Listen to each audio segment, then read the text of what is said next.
అందరికీ నమస్కారం. Welcome to study circle. ఈరోజు మనం సమాసాలు నేర్చుకుందాము. క్రిందటి వీడియోలో సందులు నేర్చుకున్నాం కదా! మరి ముందుగా సమాసము అంటే ఏంటి? సమాసము అంటే అర్థవంతమైన 2 పదాలు కలిసి కొత్త పదంగా ఏర్పడాన్నే సమాసం అంటారు. ఏంటి? అర్థవంతమైన 2 పదాలు కలిసి కొత్త పదంగా ఏర్పడాన్నే సమాసం అంటారు. మరి సమాసంలో మొదటి పదాన్ని పూర్వపదము అని, రెండవ పదాన్ని ఉత్తర పదం లేదా పరపదం అని అంటారు. చూడండి. సమాసంలో మొదటి పదాన్ని ఏమంటాము? పూర్వపదం. రెండో పదాన్ని ఉత్తర పదం. ఓకే. ఈ 2 ప్రశ్నలు 2026 టెట్‌లో అడిగిన ప్రశ్నలండి ఈ 2. ఓకే. ఇక్కడ మనము ద్వంద్వ సమాసం గురించి తెలుసుకుందాము. విగ్రహ వాక్యం చూద్దాం. గురు శిష్యుల బంధం చాలా గొప్పది. అంటే ఈ వాక్యంలో గురు శిష్యులు అనే మాటలో 2 పదాలను మనము గుర్తించవచ్చు. అవి ఏంటి? గురువు, శిష్యుడు. ఇట్లా వివరించి చెప్పడాన్ని ఏమంటాము? విగ్రహ వాక్యము అంటారు. ఇందులో గురువు, శిష్యుడు ఇద్దరు ముఖ్యులే. ఇక్కడ చూద్దాం. మరి ద్వంద్వ సమాసం అంటే ఏంటి?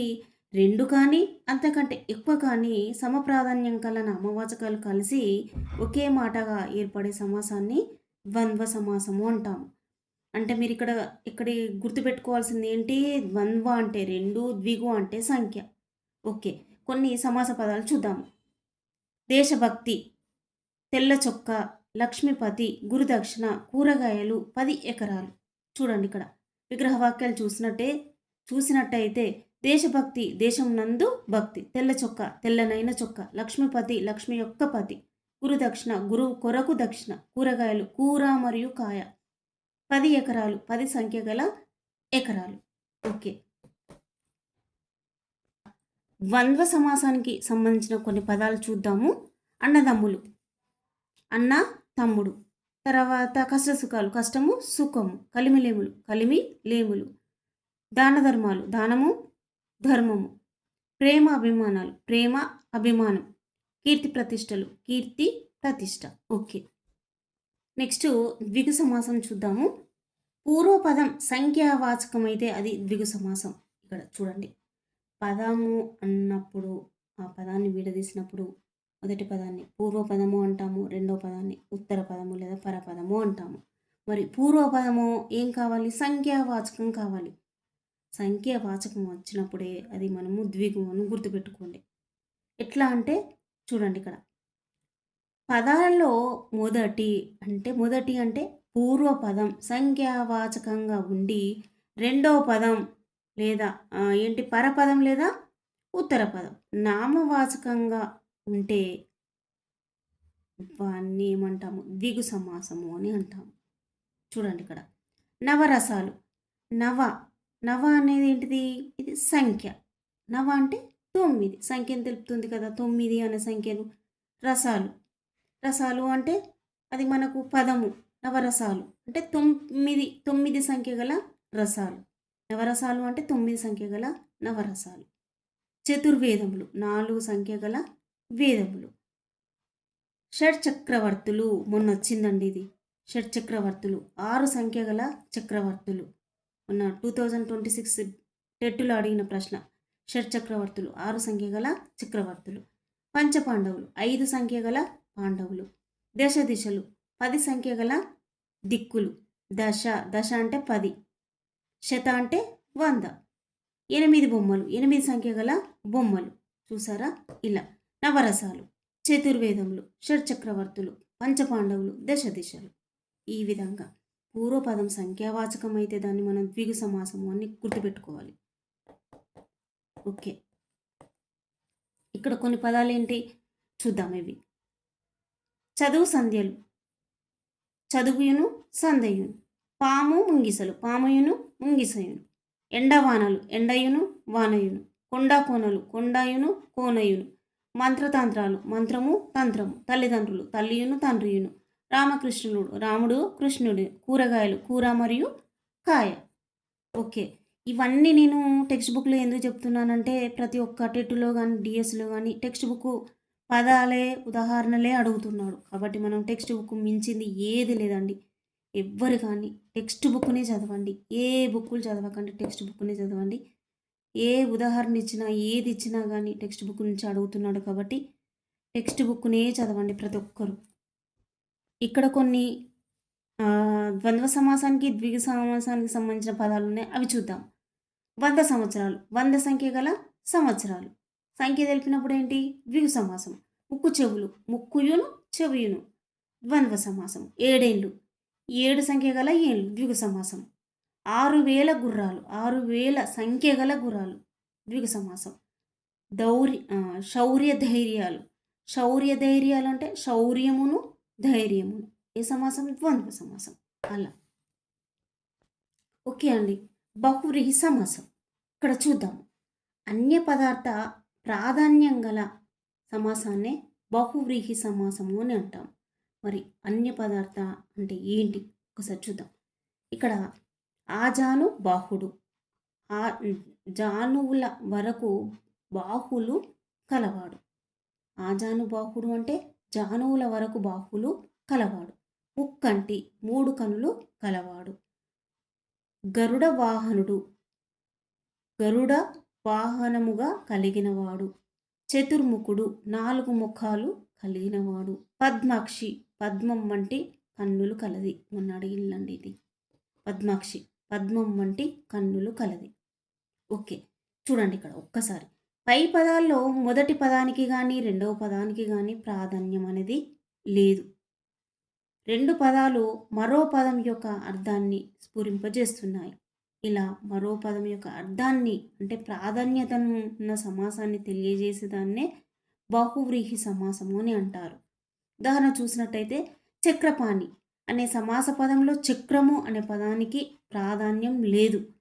పాని అంటే చేయి అనే పదానికి ప్రాధాన్యం లేదు. చక్రము అంటే పాని అందు కలిగిన వానికి ప్రాధాన్యం ఉన్నది. ఇట్లా సమాసంలో పదాల ద్వారా వచ్చే మరో పదం యొక్క అర్థాన్ని ఆ అర్థానికి ప్రాధాన్యత ఉన్నది కాబట్టి ఇది బహువ్రీహి సమాసము అని చెప్పవచ్చు. చూడండి ఇక్కడ ఎట్లా అంటే ఇక్కడ మనకి నిర్వచనం అర్థం కావాలి ఫస్ట్. ఇక్కడ చూడండి, మొదటి పదానికి కానీ రెండో పదానికి కానీ ప్రాధాన్యం అనేది లేదు. మొదటి పదానికి రెండో పదానికి ప్రాధాన్యం అనేది లేదు. 2 పదాలు మరో పదం యొక్క అర్థాన్ని స్ఫురింపజేస్తున్నాయి. ఇప్పుడు ముక్కంటి అనుకున్నాము. ముక్కంటి అంటే 3 కనులు కలవాడు. ఈ మొదటి పదము రెండవ పదాన్ని యొక్క అర్థాన్ని మనకి తెలియజేస్తుంది. ఇలా మరో పదం యొక్క అర్థానికి ప్రాధాన్యం ఉన్న సమాసాన్ని బహువ్రీహి సమాసము అంటారు. ఓకే అండి. ఇలా అంటే మనకి ఏంటిది? అన్య పదార్థం, ముఖ్యంగా అన్య పదార్థం చూసుకోవాలి. అన్య పదార్థము అంటే కలది కలవాడు చివరికి వస్తుంది. ఇక్కడ ఏంటి? ముక్కంటి అంటే ఇక్కడ మనము ముక్కంటి 3 కనులు కలవాడు. 3 అనే సంఖ్యను తెలుపుతుంది కదా, మరి ఇక్కడ ద్విగు అని ఉండాలి కదా అని అనుకుంటున్నారు. ఇక్కడ మనకి అన్ని పదార్థంలో కలది కలవాడు వస్తున్నాడా లేదా అట్లా చూసుకోవాలి. అది ఒక క్లూ. అర్థమైందా అండి?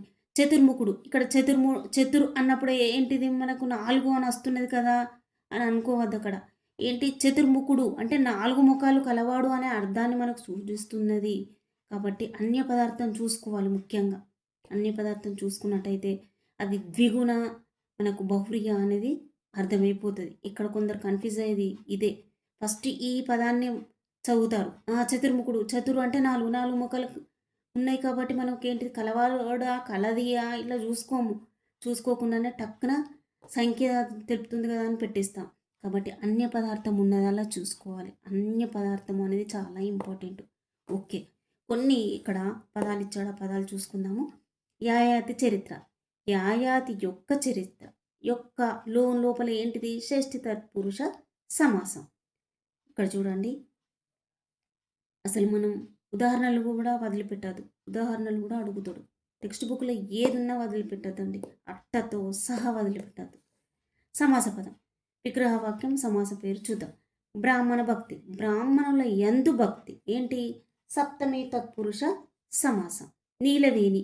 నీలవర్ణమైన వేణి కలది బహువ్రీహి సమాసం. పుష్పగుచ్చము. పుష్పములతో గుచ్చం తృతీయ తత్పురుషం. గోల్కొండ పట్టణం. గోల్కొండ అనే పేరు గల పట్టణం సంభావన అంటే మనం సంభవించినట్టు పలుకుతున్నాం కదా! అలా సంభావన. గోల్కొండ అనే పేరు గల పట్టణం. సంభావన పూర్వపద కర్మధారయ సమాసం. గర్లకంఠుడు గర్లము కంఠం నందు కలవాడు. సంభావన పూర్వపద కర్మధారయ సమాసం. సుందరాకారములు సుందరమైన ఆకారములు. విశేషణ పూర్వపద కర్మధారయ సమాసం. విశేషణాన్ని తెలుపుతుంది మనకు, అంటే గుణాన్ని తెలుపుతుంది. సుందరము అంటే అందము. దయా తరంగుడు దయా అంతరంగం నందు కలవాడు. సంభావన. అందచందములు అందము చందము. ఏ సమాసము ఇక్కడ? ద్వంద్వ సమాసం. ఓకే, ఇప్పుడు తత్పురుష సమాసం చూద్దాం. రాజభటుడు వచ్చాడు. పై వాక్యంలో వచ్చిన వాడు రాజా భటుడ అని చూస్తే భటుడే వచ్చాడని అర్థం వస్తుంది. అయితే ఆ భటుడు రాజుకు చెందిన వాడని చెప్పడానికి రాజు యొక్క భటుడు అంటాం. ఇట్లా చెప్పడాన్ని విగ్రహవాక్యం అంటారు. విగ్రహవాక్యం చెప్పేటప్పుడు ఇక్కడ షష్ఠి విభక్తి ప్రత్యయమైన యొక్క వాడిన. షష్ఠి విభక్తి ప్రత్యయాలు ఏంటి? యొక్క లోన్ లోపల అంటే యొక్క అనేది మనం వాడినాం. అంటే రాజు యొక్క భటుడు అని తీసుకుందాం. చూద్దాం ఇంకా. నెక్స్ట్ తిండి గింజలు. తిండి కొరకు గింజలు. పాపభీతి పాపం వల్ల భీతి. పై రెండు వాక్యాలను కూడా గమనిస్తే ఏమైతుంది? రెండు పదాల మధ్య విభక్తి ప్రత్యయాలు ఉపయోగించిన. ఈ వాక్యాలను చూస్తే ఉత్తర పదాలైన భటుడు గింజలు భీతికి ప్రాధాన్యత ఇవ్వబడింది.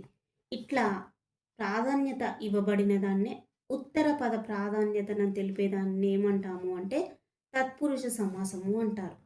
ఉత్తర పద ప్రాధాన్యతను తెలిపే సమాసాన్ని తత్పురుష సమాసము అని అంటారు. సమాసంలో ఉండే రెండు పదాల్లో మొదటి పదం పూర్వపదము, రెండో పదము ఉత్తర పదం లేదా పరపదం. పూర్వపదం చివర ఉండే విభక్తిని బట్టి వాటిని ఆయా విభక్తులకు చెందిన తత్పురుష సమాసాలుగా చెప్పవచ్చు. మరి ఒక్కసారి చూద్దాం. తత్పురుష సమాసం రకాలు, విభక్తులు, ఉదాహరణలు చూద్దాం. ప్రథమ తత్పురుషం డుమువులు. మధ్యాహ్నం హానం యొక్క మధ్య భాగం. సమాసంలో మొదటి పదం ప్రథమ విభక్తి ఉన్నది కనుక ప్రథమ తత్పురుషం. ద్వితీయ తత్పురుషం నీ ను లా కూర్చి గురించి. జలధరం జలమును ధరించినది. తృతీయ తత్పురుషం చేత చే తోడ తో. బుద్ధిహీనుడు బుద్ధి చేతహీనుడు. చతుర్థ తత్పురుషం ఏంటి? కొరకు కై. దూడగడ్డి దూడ కొరకు గడ్డి. పంచమి తత్పురుషం వలన వల్ల కంటే పట్టి. దొంగ భయం దొంగ వలన భయం. షష్ఠి తత్పురుషం కీకు యొక్క లోపల రామబాణం రాముని యొక్క బాణం. సప్తమి తత్పురుషం అందున్న దేశభక్తి దేశం నందు భక్తి. ఇది మొన్న అడిగిన ప్రశ్న అండి. ఈ మధ్యాహ్నము అడిగిన ప్రశ్నే అండి. ఇక్కడ ఇంకొకటి ఏంటి? బుద్ధిహీనుడు బుద్ధి చేతహీనుడు. ఇవన్నీ కంపల్సరిగా వచ్చేటి అండి టెట్లా అండ్ డిఎస్లా ఇతర పోటీ పరీక్షలకు కూడా ఈ టేబుల్ అనేది చాలా ఇంపార్టెంట్. ఓకే, ఇక్కడ మళ్ళీ ఒకసారి చూద్దాం. అసత్యం సత్యం కానిది. అధర్మం ధర్మం కానిది. అన్యాయం న్యాయం కానిది. ఇక్కడ ఏంటిది? ఇట్లా వ్యతిరేక అర్థం తెలిపితే ఈ సమాసాన్ని ఏమంటాము? నైన్ తత్పురుష సమాసం అని అంటాం. నైన్ అంటే వ్యతిరేకం అని గుర్తుపెట్టుకోండి. Very very important. నైన్ అంటే వ్యతిరేకము. ఉన్న అడిగాడు అసత్యం సత్యం కానిది ఏ సమాసము అని అడిగాడు. నైన్ తత్పురుష సమాసం. 2023లో అడిగిండు, 25లో అడిగిండు, తర్వాత ఇక్కడ 24లో అడిగిండు, ఉన్న 26లో అడిగిండు. ఈ page very very important page ఇదంతా మొత్తం టోటల్గా. ఓకే, అలానే ఇంకా కొన్ని సమాస పదాలు చూద్దాం. గదాధరుడు గదను ధరించిన వాడు. ద్వితీయ తత్పురుష. అగ్ని భయం అగ్ని వలన భయం. పంచమి తత్పురుష. ఇంకా గుణహీనుడు గుణము చేతహీనుడు. తృతీయ తత్పురుష. ధనాశ ధనము కొరకు ఆశ. చతుర్థి దైవభక్తి దైవం నందు భక్తి. సప్తమి అజ్ఞానం జ్ఞానము కానిది. కానిది లేని వచ్చినప్పుడు నైన్ తత్పురుష సమాసం. ఓకే అండి, మీరు ఏది చదివినా కానీ, టెట్కి చదివినా, డిఎస్సి చదివినా, దేని చదివినా కానీ టెక్స్ట్ బుక్లకు మించింది ఏది లేదండి. టెక్స్ట్ బుక్లు చదవండి.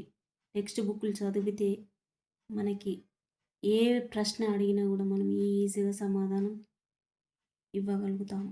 కాబట్టి టెక్స్ట్ బుక్లకు మించింది ఏ బుక్ కాదండి. పాఠ్య పుస్తకాలే మన ప్రాణాలు. కాబట్టి పాఠ్య పుస్తకాలనే చదవండి అందరూ. ఓకే అండి, అందరికీ thanks. Thank you for watching.